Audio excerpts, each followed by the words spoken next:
Well, you can't make this stuff up. Today, dueling campaign speeches within a short time. First, Donald Trump taking wicked swipes at Clinton, and then Secretary Clinton taking swipes right back. Both candidates' speeches billed as major 2016 speeches, but impossible to miss the knocks on each other.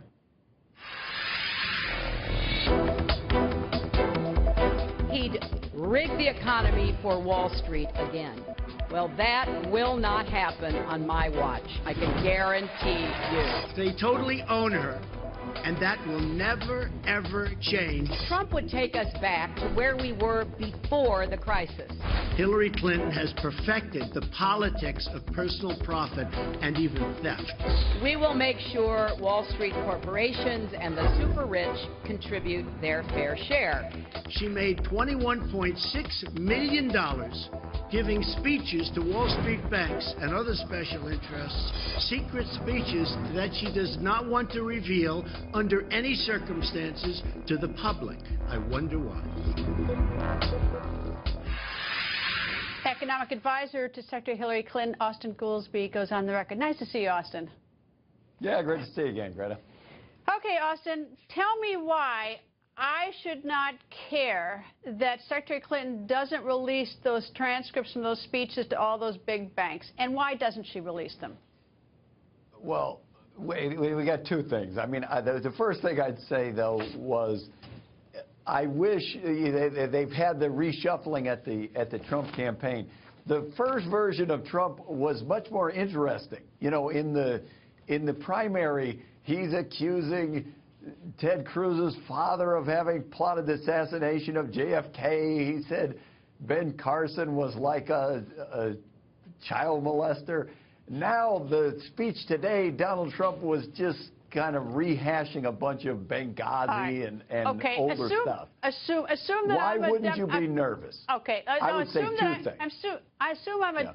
Assume for whatever reason, assume that Donald Trump isn't in the picture, or that it's a Democrat trying to decide whether to vote for Secretary Clinton or to stay home, and that voter wants to know, that Democratic voter wants to know, why doesn't Hillary Clinton release those transcripts? Why shouldn't that be important to the voter?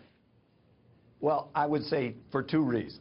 The first is we have established what presidential candidates release as they're going along. Their health records, their tax returns, and a series of financial disclosures, and that's what they all release. We have not ever before had, let's release all the transcripts of all the speeches that you've given. If you're going to move in that direction, I think you should apply that same standard to everyone. And Donald Trump, for whatever speeches he's giving, his Wall Street fundraiser of Tuesday, he should give the same. The reason not to be nervous is the reason not to be nervous would be she has a publicly stated position of being tougher on Wall Street, of enforcing tougher rules of the road, strengthening Dodd-Frank, applying a financial fee. And since those are her public positions, here's the problem with that. You can't go back on your public positions. All right, here's the problem. She's given 3 speeches for Goldman Sachs, Deutsche Bank, Morgan Stanley, Bank of America, UBS, KKR, and Company Apollo. Then I go to look at these institutions. The American Camping Association, you know. All right, let me stop for 1 second. Goldman Sachs paid $5 billion for its role in the crisis that sent us into a tailspin in 2008. Deutsche Bank paid a penalty of $1.9 billion. Morgan Stanley paid $3.2 billion. Bank of America, $16 billion. They're all up to their eyeballs in those derivatives that sent us spiraling into that horrible economic collapse. She's making a lot of money at it. She's giving speeches. So why don't we just at least find out what she said? This is not an inconsequential issue.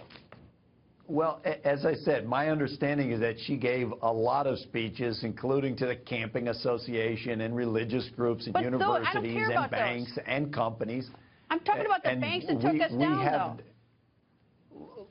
I want, there to be equality in what we ask the candidates to release. So everybody released their tax returns. I want it from Trump, too. I want his tax returns, too. And I'll get to that later at the end of the show. I want his tax returns, too. But I want, you're not hearing me object to that. You're not hearing me object to that.